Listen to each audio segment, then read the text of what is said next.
बिस्मिल्लाहिर्रहमानिर्रहीम। अस्सलाम वालेकुम व्यूवर्स। अगर आप सस्ती और आसान बेकिंग सीखना चाहते हैं तो आप बिल्कुल ठीक जगह पर आए हैं।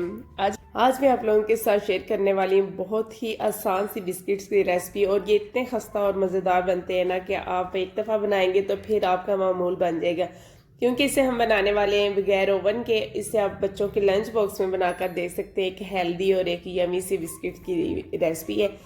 आप इसका बिजनेस कर सकते हैं। आप इसे बनाकर बहुत ही मुनासिब कीमत में इसको सेल भी कर सकते हैं, क्योंकि होममेड चीज़ों का ज़्यादा ट्रेंड चल रहा है बेकरी की निस्बत।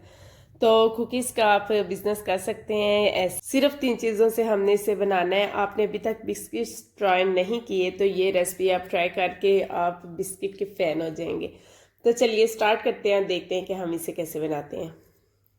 ये बेकिंग ट्रे में बेक हाउस से लेके आई हूँ। मुझे लगा कि ये मीडियम साइज़ है और मेरे ओवन में इजीली पूरी आ जाएगी, लेकिन मेरे ओवन में तो बिल्कुल आई नहीं है। ओवन का साइज़ छोटा है और ये प्लेट बड़े साइज़ की है। तो इसे हम पतीले में एडजस्ट करके देख लेते हैं कि पतीले में पूरी आती है या नहीं। पतीले में भी हमारी पूरी पूरी आई है। ये बहुत एहतियात से रखना पड़ेगा, एनीवेज हमारा काम चल जाएगा। तो चलिए अब हम रेसिपी स्टार्ट करते हैं। यहाँ पे मैंने लिया है मक्खन 115 ग्राम है, जो कि कप में मेजर करेंगे तो हाफ कप होगा। इसके अंदर 65 ग्राम मैंने चीनी ऐड की है।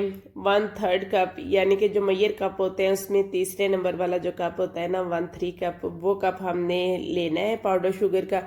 और मक्खन के साथ ऐड करके इसको हमने बीट करना है। इसको अब हमने इतना बीट करना है कि ये थोड़ा सा लाइट हो जाए, थोड़ा सा एरी हो जाए और सॉफ्ट हो जाए। क्वांटिटी में भी ये ज़्यादा हो जाएगा, 2 से 2.5 मिनट काफ़ी होंगे। थोड़ा है, मक्खन की मिकदार कम है, इसलिए हमें वक्त भी कम ही लगेगा। मक्खन को बहुत ज़्यादा बीट नहीं करते, इसको बस इतना ही बीट करते हैं कि ये क्वांटिटी में थोड़ा ज़्यादा हो जाता है, कलर थोड़ा लाइट हो जाता है। अगर इसको ज़्यादा बीट करेंगे तो ये फट जाएगा। किनारों से रिमूव करके इक्वल कर लेंगे और इक्वल हम इसको बीट कर लेंगे ताकि सारा मक्खन एक जैसा बीट हो। इसके अलावा अगर आपके पास मक्खन नहीं है तो आप घी भी ऐड कर सकते हैं, मार्जरीन भी ऐड कर सकते हैं। वो जो घी से हम मक्खन बनाते हैं वो भी ऐड कर सकते हैं। बिस्किट बहुत ही खस्ता और मज़ेदार बनेंगे। यहाँ पे मुझे 2.5 मिनट हो चुके हैं और मैंने बीटर को हटा दिया है। और इसके अंदर अब हमने मैदा फोल्ड करना है। मैदा है 1 कप और ग्राम्स में मेजर करेंगे तो 125 ग्राम है। इससे हम एक ही दफ़ा में छान कर इसके अंदर ऐड कर देंगे। पहले हम स्पैचुला की मदद से अच्छे से मिक्स कर लेंगे, उसके बाद हम हाथ से इसकी सॉफ्ट सी एक डो रेडी कर लेंगे। यहाँ पे आपने एहतियात से देखना है कि किस तरीके से हमने इसकी डो बनानी है। इसे बहुत ज़्यादा हमने नहीं मसलना, क्योंकि मक्खन है, मक्खन फिर हाथ की मदद से, हाथ की गरमाई से मेल्ट होने लग जाता है। बस हमने अच्छे से इसको मिक्स ही करना है। और यहाँ पे मुझे डो बहुत ज़्यादा सॉफ्ट लग रही थी तो मैंने इसके अंदर 1 चम्मच मैदा और ऐड कर दिया है। अगर आप मेजर करके ऐड करना चाहते हैं तो आप 1 टेबल स्पून और ऐड कर लें। कंपलसरी नहीं है। अगर आपको ज़रूरत महसूस हो रही है, आपको लगता है कि आप अगर इसको बेलेंगे तो ये अच्छे से नहीं बेला जाएगा, ज़्यादा सॉफ्ट है, तो फिर आप 1 टेबल स्पून इसके अंदर और ऐड कर लें। लेकिन अगर आपको लगता है कि डो बिल्कुल ठीक है तो फिर ऐड करने की ज़रूरत नहीं है। इसे मैंने 10 मिनट के लिए फ्रिज में रखा है और फ्रिज में रखने के बाद इसे हम निकाल लेंगे, मैदा डस्ट करेंगे और इसके ऊपर हम रोलिंग पिन के साथ बिल्कुल सॉफ्टली हमने ऊपर रखना है और इसके ऊपर थोड़ा सा घुमाना है और ये बहुत अच्छे से फैल जाएगा। और किसी भी कटर की मदद से हम इसे कट कर लेंगे मुख्तलिफ शेप्स में। आपके पास जो अवेलेबल हो आप उन्हीं शेप्स में बना लीजिए। इस तरीके से हमने सर्कल में कट किए, बहुत एहतियात से, क्योंकि ये बहुत सॉफ्ट डो होती है। अगर थोड़ा सा आपका सख्त हाथ लगा तो ये हैंडल करनी मुश्किल हो जाएगी। और ज़्यादा हाथों से आपने इसको टच भी नहीं करना, क्योंकि मक्खन है तो ये मेल्ट हो जाएगा, फिर ये हैंडल नहीं होगी। कुछ मैंने सर्कल में बनाए हैं, कुछ इस तरीके से हार्ट शेप में बना लेंगे और कुछ मैंने फ्लावर कटर के साथ बना लिए थे।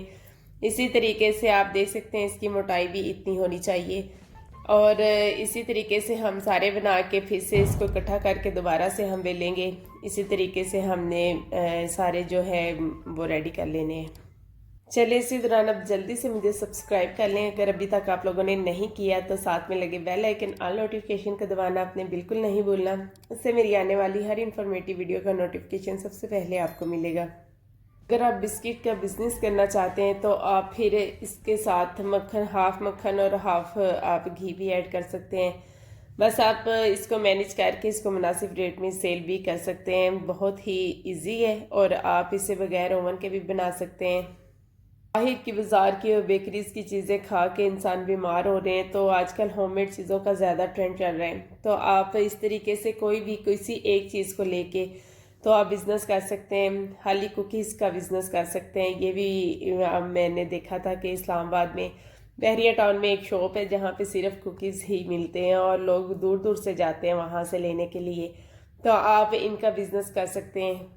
तो मैंने सारे बिस्किट्स रेडी कर लिए हैं और यहाँ पे हम पतीले में इसको रखेंगे। मेरा बड़ा सिलेंडर ख़त्म हुआ, छोटे वाला सिलेंडर मैंने रख के और उसके अंदर मैं इसको बेक करने लगी हूँ।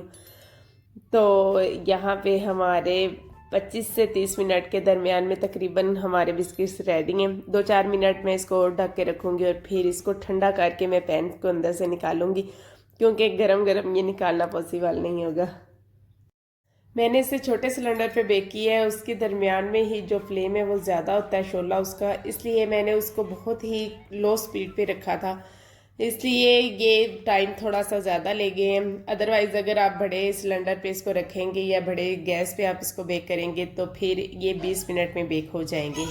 यहाँ पे आप देख सकते हैं कितने मज़ेदार और कितने खस्ता से हमारे बिस्किट जो हैं वो रेडी हुए हैं।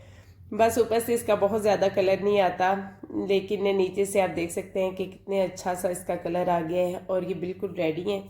इसको तोड़ के भी आप देखेंगे तो ये बहुत ही हंसता है और खाने में तो बहुत ही मज़ेदार है।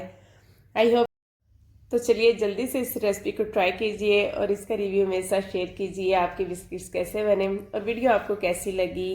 और अगर पसंद आई हो तो लाइक एंड शेयर करना आपने बिल्कुल नहीं भूलना। चैनल पे नए हैं तो सब्सक्राइब भी जल्दी से कर दें और नेक्स्ट वीडियो तक मुझे इजाज़त दीजिए। अल्लाह हाफिज़।